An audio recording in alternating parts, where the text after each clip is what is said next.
2019년도 이제 한 해를 다 보내는 마지막 주일 예배를 드립니다. 한 해를 돌아보면 아마 2019년도 굉장히 기억에 남을 만한 많은 또 은혜 받은 분들겠지만은 아마 많은 분들이 2019년도 나중에 인생을 돌아보면서 참 힘들고 어려운 한 해였다. 참 힘드는 한 해를 보냈다. 이렇게 고백할 분들이 많이 있을 겁니다. 사실 저는 거의 TV를 보지 않고 뉴스를 보지 않고 잠깐 카톡이나 나오는 중요한 타이틀 신문을 보고 그냥 신문을 세밀하게 보지도 않는데 너무 답답하고 안타까운 국가적인 위기를 우리가 느끼게 되어집니다. 그리고 우리 성도들 가운데도 개인적으로 굉장히 힘든 한 해를 보내고 있는 분들이 많이 있습니다. 질병으로 어려움을 당하는 분들이 있고 또 경제적인 부분에 많은 어려움을 당하는 분들이 있고 남에게 말 못할 개인적인 영적 문제나 또 혹은 가정의 문제 때문에 어려움을 당하는 분들이 있습니다.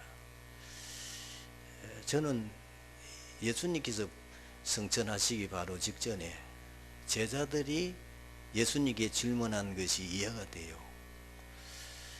사도행전 1장 6절에 보면 이제 예수님이 40일 동안 집중적으로 하나님 나라에 대해 말씀을 하시고 이제 모든 일을 마치시고 승천하는 직전입니다. 그때에 그 중에 제자들이 물었습니다. 주여 이스라엘 나라를 회복하심이 이때니까.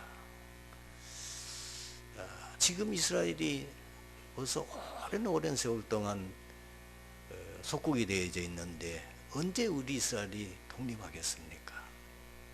참 이해 안 되겠습니까? 우리가 일제 36년 동안 일본의 지배를 받고도 아직도 그 상처가 치유가 안 돼가지고 계속해서 일본하고 갈등을 하고 있고 그 문제 때문에 한일에 지금 심각한 문제까지 대두되고 있는 입장인데 지금 이스라엘은 36년이 아닙니다.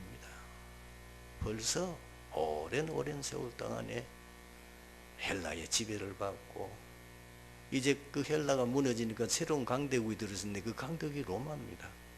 이어집니다. 그러니 벌써 이 세월 중간 시대가 역사적으로는 한 400년 돼요. 이스라엘 백성들이 바빌론 포로 잡혀가고 난 이후에 잠깐 자기들이 이제 포로에서 귀환하고 돌아왔지만 얼마 안 돼가지고 또 헬라의 지배를 받게 돼요. 그 다음에 다음 강대국이 로마인데 로마의 지배를 받고 완전히 속국이 되어져 있는 이 상황이니까 얼마나 힘들겠습니까? 그러니까 우리나라가 언제 독립되겠습니까? 그 말입니다. 주님 언제 내 문제 해결되겠습니까? 그런데 주님의 대답은 너무나 뜻밖이에요. 뭐라고 얘기합니까? 때와 시기는 아버지께서 자기의 권한을 주셨으니 너희가 할 바 아니요. 오직 성령이 너희에게 임하시면 너희가 권능을 받고 예루살렘과 온 유대와 사마리아와 땅 끝까지 이르러 내 증인이 되리라. 여러분, 지금 국가적인 위기나 혹은 개인적인 가지고 있는 여러 가지 어려움이나 그 문제를 우리가 어떻게 하면 되겠습니까? 예수님의 대답이 오직 성령이 너희 임하시면 너희가 권능을 받고 예루살렘과 온 유대와 사마리아와 땅 끝까지 이르러 내 증인이 되리라. 우리는 지금 처해진 문제나 상황이나 어려움 때문에 당하거나 낙담하거나 그것 때문에 고민하지 마시고 그 문제는 전적으로 주님께 맡기시기를 바랍니다. 그리고 진짜 우리가 집중해야 될 것은 절대 진리에 대한 절대 믿음입니다. 지금도 하나님은 말씀을 성취하시고 그리스도를 통해서 3저주를 무너뜨리시고 성령으로 역사하사 증인된 그 일을 하고 계십니다. 이 말이 여러분들이 정말 부딪혀 온다면 굉장한 거죠. 7명이 냈는트 가운데에 요셉을 생각해 봅시다. 요셉이 잘못도 없이 노예로 팔려갔습니다. 얼마나 힘들었겠습니까? 그때도 하나님은 말씀을 성취하시고 그때도 3저주를 무너뜨리시고 그때도 요셉에게 성령 충만 주셔서 증인되는 그 일은 계속되어졌습니다. 세월이 지났습니다. 13년 세월이 지나고 난 이후에 요셉은 확실하게 하나님의 인도를 깨닫고 하나님의 역사를 확신했잖아요. 어느 날 노예였던 요셉이 총리가 됐어요.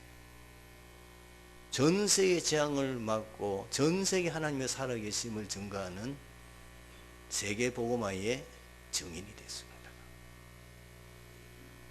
하나님은 세상 모든 만사를 절대 주권으로 움직이십니다. 여러분이 뭐라고 말해도 여러분의 생사화복은 하나님의 손에 달려 있습니다. 물론 여러분들이 건강하기 위해서 여러 가지 건강에 조심하고 또 병원에도 가고 하지만 그러나 우리의 죽는 날은 정해져 있습니다. 아무도 모릅니다. 우리가 잘 되고 못 되고는 우리의 노력으로 되는 게 아니고 하나님의 손에 달려있다고 분명히 말씀하고 있습니다. 국가의 흥망성쇠도 하나님 손에 있습니다. 우리 5천년 역사를 돌아보면은 우리 민족적인 영적 문제는 당파 싸움입니다.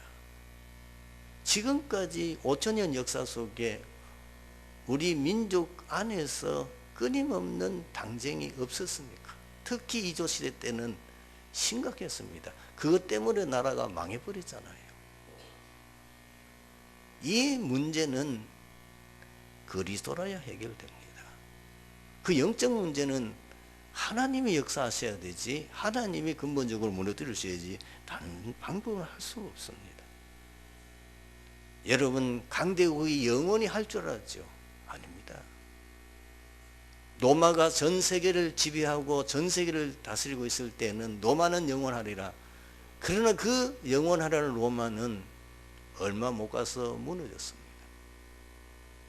로마가 한때 화려한 제국과 전 세계를 다스리는 민족이었다고 하는 국가였다고 하는 흔적은 남아 있습니다. 여러분 유럽 여행을 가시는데 유럽 여행 가보면 아마 가장 여러분들이 유적을 보는 건물을 보게 되는데 거의 거의 지금부터 2000년 전에 건설했던 로마 제국의 흔적입니다. 저도 성지순례 달려왔습니다. 예루살렘이나 유대 곳곳에 보면은 한때 로마가 세계를 지배한 국가였다고 하는 흔적들이 많이 남아 있습니다. 지금도 로마에 가면 콜레세움이라고 하는 원형 경기장, 2000년 전에 건설했던 어마어마한 그때에 이미 로마 시대 때에 수세식 변소가 있었다는, 화장실이 있었다는 놀라운 사실을 저는 발견했어요. 이야, 진짜 발전된 시대였구나. 그러나 지금은 다 폐허에 남아 있습니다. 국가의 흥망성쇠도 하나님이 주관합니다. 시대의 변화도 하나님이 주관합니다. 모든 것이 하나님의 절대 주권 속에 있습니다. 여러분 너무 슬퍼할 것도 없고 너무 좋아할 것도 없습니다. 다 지나가는 겁니다. 전도서에 세상의 모든 부귀영화를 다 누렸던 솔로몬이 고백한 것처럼 모든 것이 헛되고 헛되고 헛되도다. 다 바람을 잡는 것 같다 그랬어요. 아마 이 세상에 솔로몬 같이 세상 부귀영화를 누린 사람은 아무도 없습니다. 그런데도 그의 고백이 뭐냐? 인생이 젊을 때 하나님을 알고 하나님을 경외하고 하나님을 경외하는 것이 모든 지혜와 지식의 근본이니라. 그것이 솔로몬의 고백입니다. 여러분, 하나님이 하시는 일은 이 땅에 하시는 하나밖에 없습니다. 구원사역입니다. 인간을 구원하는 구원사역, 그게 하나님이 모든 역사를 움직이는 눈이 맞춰져 있습니다. 그래서 여러분들은 지금 여러분 앞에 있는, 물론 문제가 힘들고 굉장히 그것이 고통스러운 일이긴 하지만은 그것을 구원사역이라는 관점에서 보라고 말이에요. 국가의 큰 위기, 지금 전 세계에 들어닥치는 이 위기와 재앙을 구원사역의 관점에서 보라고 말이에요. 전 세계 복음이 다 없어졌잖아요. 그러니 미국이 난린 겁니다. 미국의 대형교회 목사님 자살한 분이 한 7, 8번 된다고 합니다. 얼마 전에도 보니까 큰 대형교회 부목사님이, 그것도 상담을 전공한 박사요, 상담의 최고의 권위자인 그분이 자살했어요. 이게 말이 되는 소리입니까? 복음이 없으면 아무리 신앙생활해도 그거는 종교생활이요, 그거는 인생의 답을 줄 수도 없고 자기가 그것이 인생의 답이 되지 않습니다. 왜 나에게 많은 고난이 올까요? 구원사역이라는 관점에서 보세요. 왜 우리나라가 지금 어렵습니까? 그걸 구원사역이라는 관점에서 보면은, 내가 병들고 아픈 그것이 구원사역에 관계된 것으로 보면, 제가 어떤 글을 읽는데 참 잘 살고, 그리고 청년인데도 불구하고 안 해먹을 것이 없을 정도로 세상 모든 걸 누려본 청년이 백혈병에 걸려 사형 선고를 받았습니다. 어떤 전도자가 찾아가서 그에게 복음을 전합니다. 복음을 쉽게 받지 않을 거라는 걸 미리 각오하고 마음에 결단하고 그 청년을 계속 찾아갔습니다. 그 청년이 완강하게 거부합니다. 내가 왜 이 병에 걸려 죽어야 되니? 애인이 늘 옆에 서서 간호하는.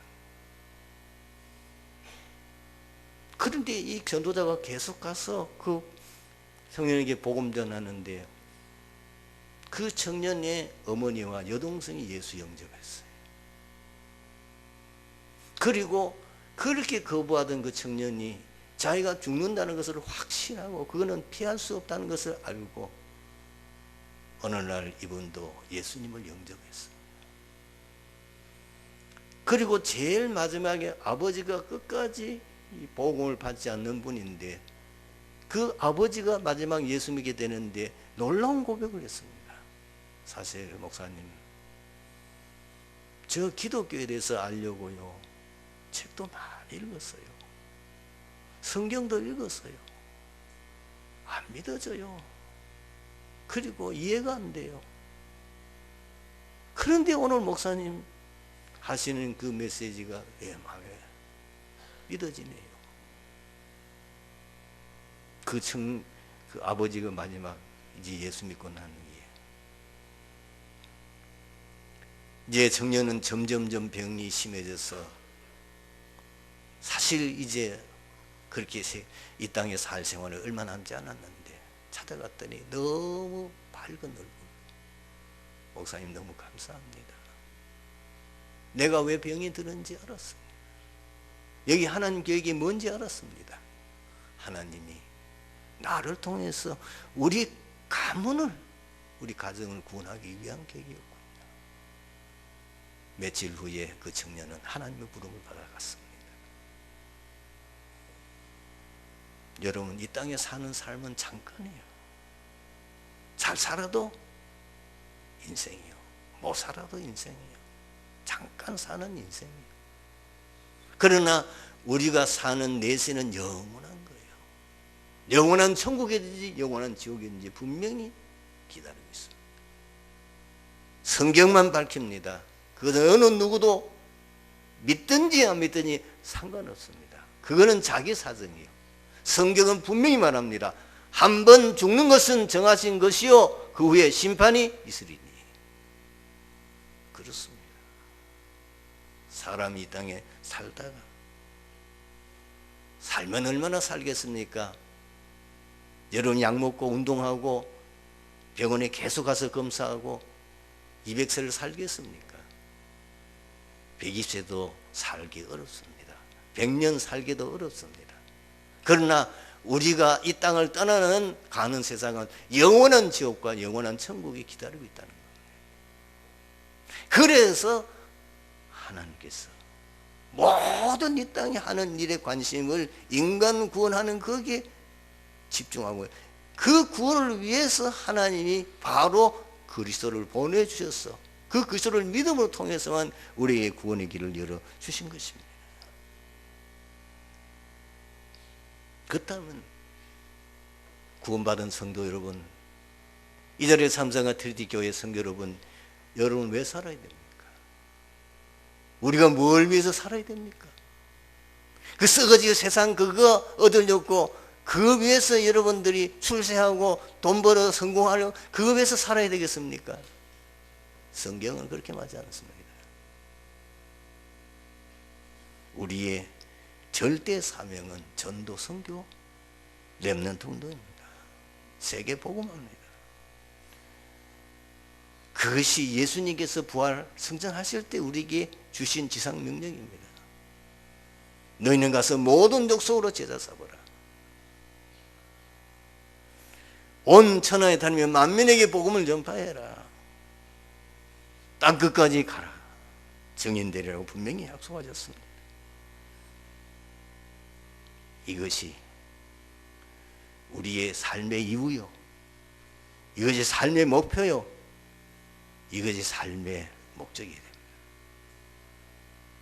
너무 늦게 깨닫지 않기를 바랍니다. 죽을 때 가서 그랬구나, 내가 헛살았구나, 나만 바보같이 살았구나. 죽을 때 가서 이제 천국이든지 지옥 문 앞에 내 앞에 섰을 때 그때 깨달으면 늦어요. 이 땅에 모든 것은 다 임시 보이다가 없어지만은 주를 위해서 복음 위해서 헌신한 그것만 영원히 남습니다. 그것만 영원히 기록됩니다. 그 산 것만 영원히 우리가 누리게 됩니다. 그래서 2020년도는 어제 강사단 메시지 제목입니다. 2020년도는 전도운동 결정하자. 우리가 구원받은 하나님의 자녀 돼서 이제 구원받았으니 이제 우리 남은 생애는 복음 전하는 전도자의 삶을 살자. 기도부터 시작하자. 어떻게 구체적인 기도 제목을 짜고 3천 제자 운동하자. 중립자 중심 전도하자. 렘너드 중심 전도하자. 치유 중심 전도하자. 서밋 중심 전도하자. 이것이 본부의 메시지 흐름입니다. 2020년도 우리 교회는 100다락방 시대를 열자. 그러면 국가의 위기는 어떻게 합니까? 그거 너희 알 바 아니에요. 아버지의 자기 권한을 주셨으니. 그리고 정말 우리가 복음운동하고 세계복음을 하기 위해서 전도 선교에 올인하고 내 모든 삶을 드리는데 하나님께서 국가 문제 해결 안 해주시겠습니까? 너희는 먼저 그의 나라와 그 일을 구하라. 그리하면 이 모든 것 내가 더하여 주시리라. 얼마 전에도 저도다 목사님이 이런 얘기했습니다. 자기가 어떤 한 분을 만났는데 이분의 간증이 뭐냐? 이분이 평생 외양어선을 탄 선장이었어요. 이래가지고 몇 달마다 한 번씩 이제 겨우 한국에 돌아와가 또 얼마 있다는 또 나가는 거예요.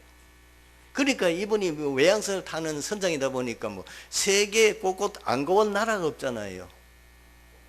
어느 날 너무 몸이 피곤하고 그리고 몸에 이상이 와가지고 한국에 마침 이제 도착한데 병원에 가서 검사를 받았어요.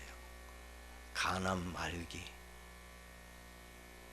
병원에서는 뭐라고 의사가 말하느냐?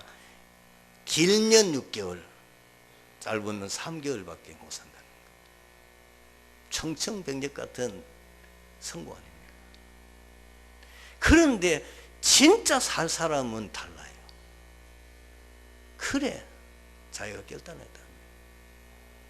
내가 평생 예수 믿으면서 한 사람에게도 내가 복음 전한 적이 없잖아요. 그래, 3개월 살아도 좋고 6개월 살아도 좋다. 내가 이제 남은 생에 내 있는 힘을 다하여 복음 전하는 거다. 이래가지고 생전 안 찾아가던 친척들을 찾아가서 나 간암으로 얼마 못 산다. 내 마지막 내한테 하는 유언이다. 예수 믿어라. 정확하게 복음 전했어. 목사님을 만났을 때에 3년 된 안 죽어. 그분이 물었답니다. 목사님, 제가 환자 같습니까? 아니요, 전혀 그렇지 않습니다. 그 다음 병원에 가보 한번 다시 검사해 보시죠. 필요 없다는 거예요. 나는 복음 전하다가 하나님 부르면 간다니까. 여러분, 정말 아무 동기 없이 복음 전하는 전도자의 삶을 살면 교회 문제 해결됩니다. 저는 확신합니다. 여러분의 개인 문제 해결됩니다. 여러분의 가정 문제 하나님 해결하십니다. 왜? 복음 전해야 되니까. 저는 틀림없이 그렇게 확신합니다. 룻기 3장은 시어머니 나오미가 며느리 룻과 보아스 간의 결혼 계획을 구체적으로 진행하는 내용을 기록하고 있습니다. 보리와 밀 추수가 모두 끝나던 어느 날 나오미는 게대 결혼법에 따라 룻을 보아스와 결혼시키기 위하여 극적인 계획을 세웠습니다. 그 계획은 다름 아닌 타작하는 날 밤에 룻이 로젓가리 곁에 누워 있는 보아스를 찾아가서 기어 물을 짜에 책임을 수행하도록 요청하는 것입니다.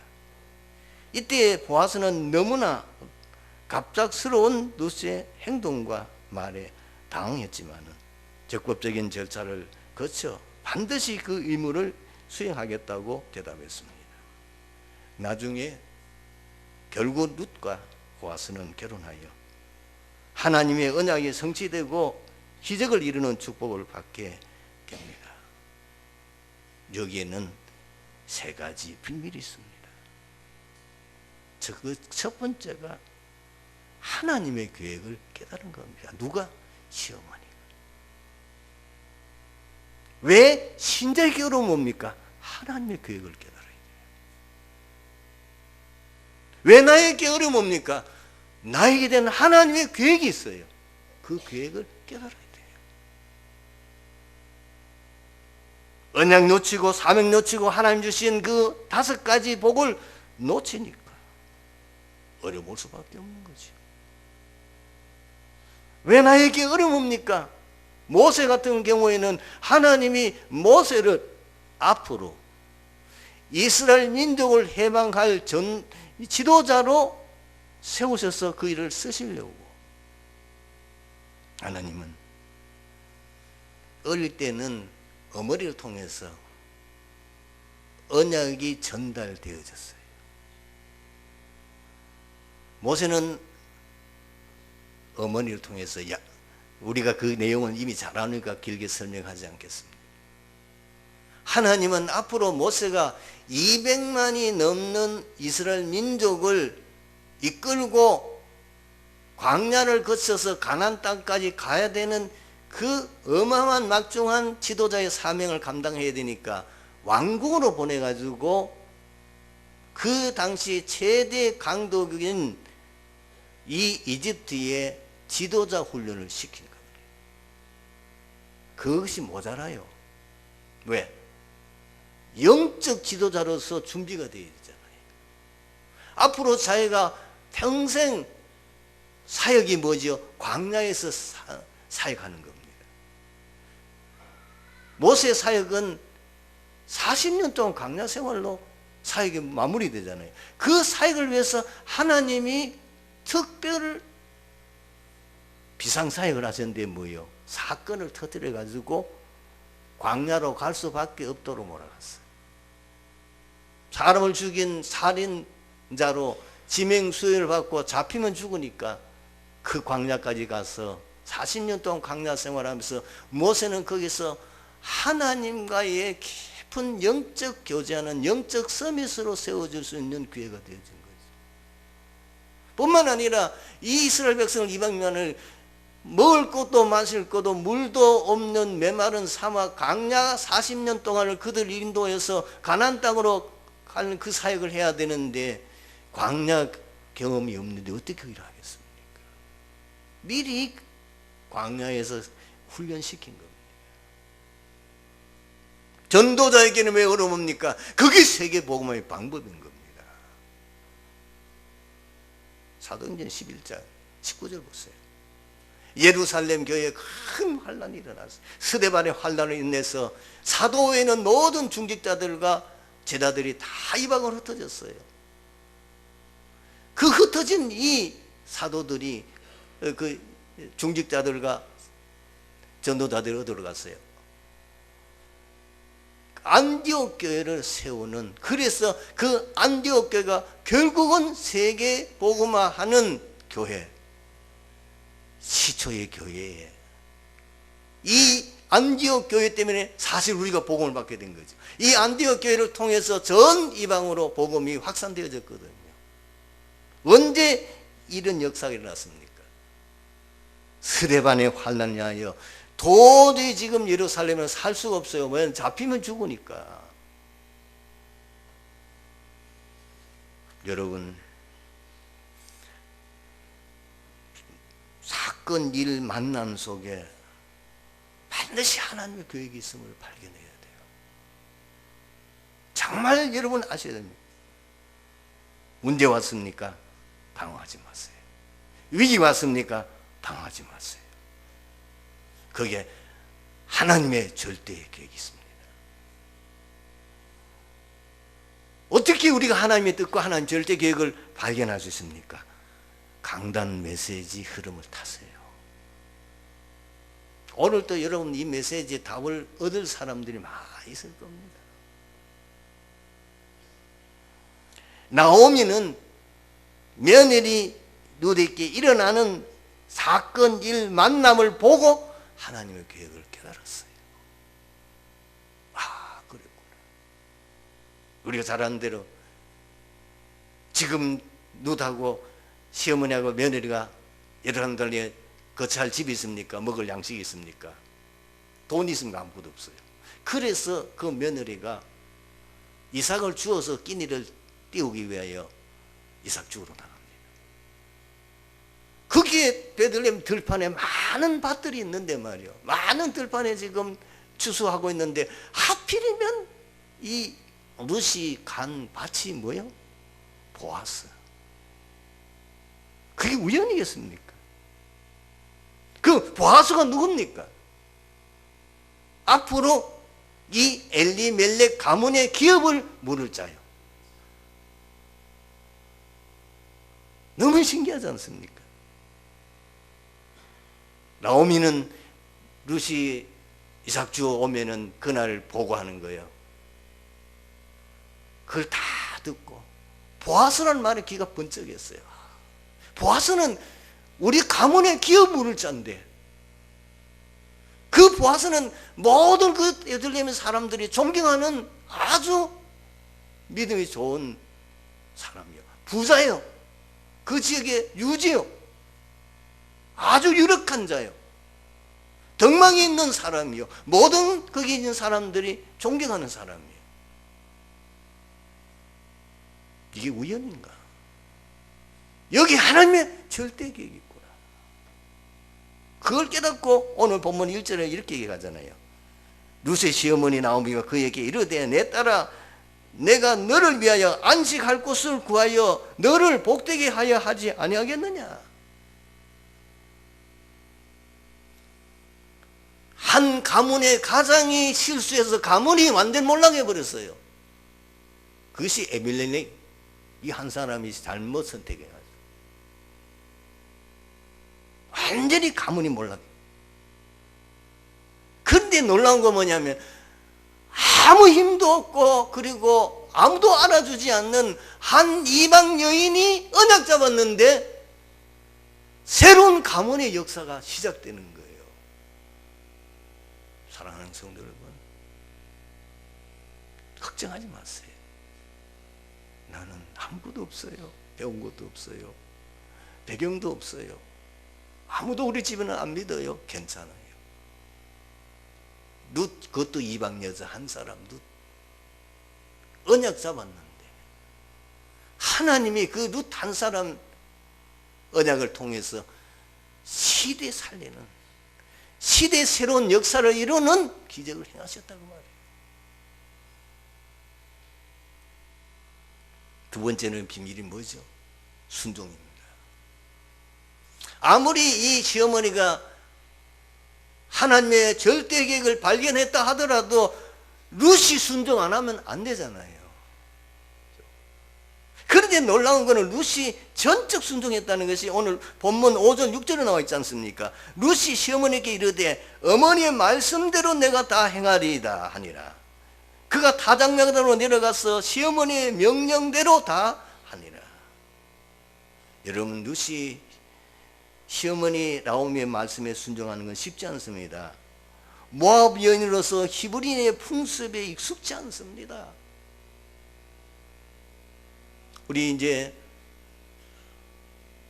외국에 선교하던 선교사 부부가 우리 한국에 지금 이제 나와 있는데, 그분들이 워낙 입이 무겁고 말을 안 해서 그렇지 그동안의 그 나라의 문화 충격을 많이 겪었을 겁니다. 말을 하지 않아서 그렇죠. 그 생활을 하면서 많은 어려움이 왔습니다. 사실 부부가 건강에도 많은 데미지를 받았었어요. 그러나 절대 말하지 않죠. 여러분, 그와 같이 이방 여인이 전혀 생소한 유대인의 그 풍습 익숙하지 않습니다. 그거 수용하기 쉽지 않습니다.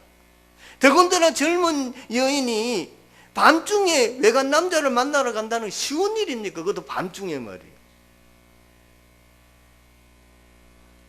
보통 사람보다 나 죽어도 못 갑니다. 나는 틀림없이 그럴 거란 말이에요. 그리고 사회적인 신분도 차이가 납니다.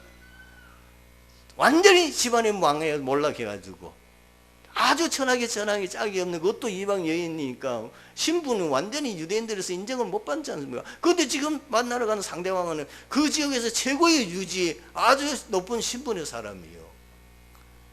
눌린다니까요.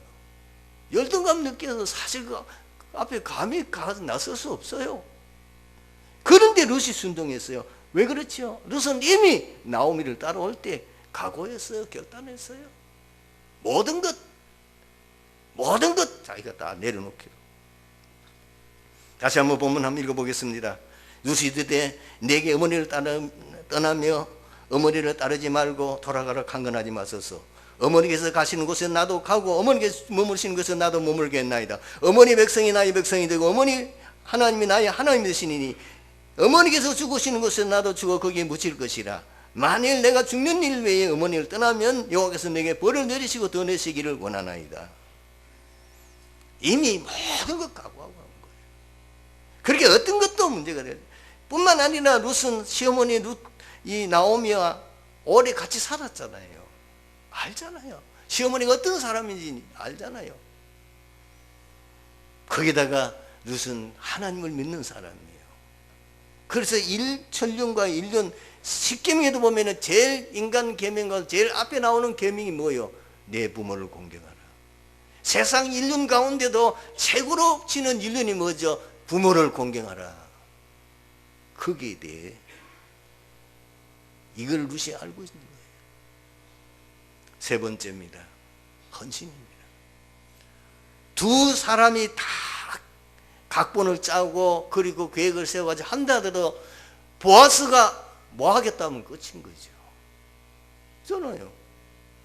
근데 보아스가 헌신합니다. 보아스가 지금 이 기어 무르는 그 일을 감당하면 자기 재산에 엄청난 손해가 옵니다. 왜? 그 가문이 완전히 무너져 버리고 아무것도 없어요.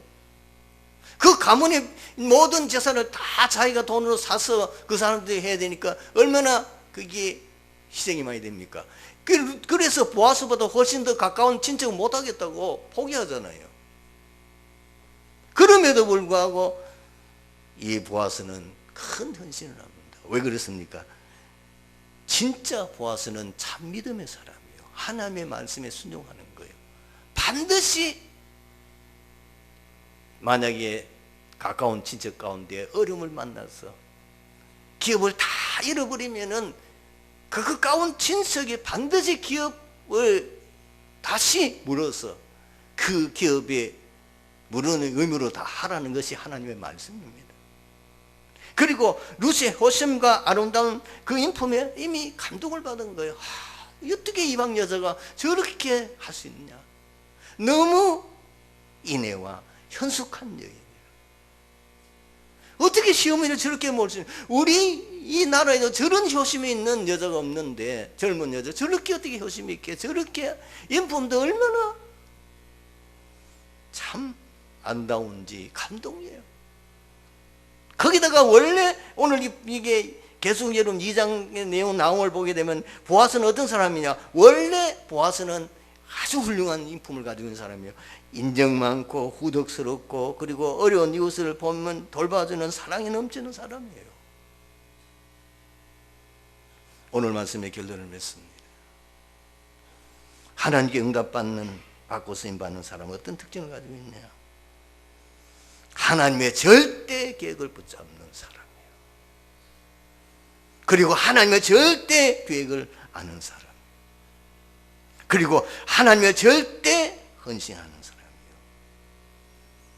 이유가 없습니다. 핑계가 없습니다. 변명하지 않습니다. 자기 생명까지도 이미 내놓고 그 일에 헌신하는 것이, 여러분 다니엘과 세 친구가 그 응답받은 것이 그냥 된 게 아니에요. 이 세 친구 네 사람이 결단했다니까요. 죽어도 우리는 믿음 지키자. 사실 이 믿음 지키다 죽는 한이 있더라도 우리는 믿음 지키자. 하나님이 그들을 축복할 수밖에 없는 거예요. 그래서 불 가운데도 서슴없이 들어갔어요. 사자굴 속에도 죽음과 하고 들어갔어요. 어떻게 사도 바울이 최고의 전도자로 쓰임받았습니까? 사도행전 20장 24절입니다. 나의 달려갈 길과 주 예수께 받은 은혜의 복음을 증언하려 하면은 나의 생명조차 귀한 것으로 여기지 아니하노라. 저는 이 자리에 있는 우리 트리니티 교회 성도들이 정말 트리니티 교회를 살리기 위해서 생을 걸고 헌신하는 한 명의 사람은 나오면 된다고 저는 확신합니다. 기도하겠습니다. 하나님 아버지 감사합니다. 오늘 자리에 참석한 우리 성도님들, 2019년도를 보내고 2020년도 어떤 방향을 가지고 주님을 섬기고 어떤 믿음의 자세를 가지고 해야 될지, 지금 있는 문제에 대한 하나님의 절대 계획이 무엇이며 내가 어떻게 해야 될지를 답을 얻는 축복의 시간이 되게 하옵소서. 주 예수 그리스도의 이름으로 기도드리옵나이다.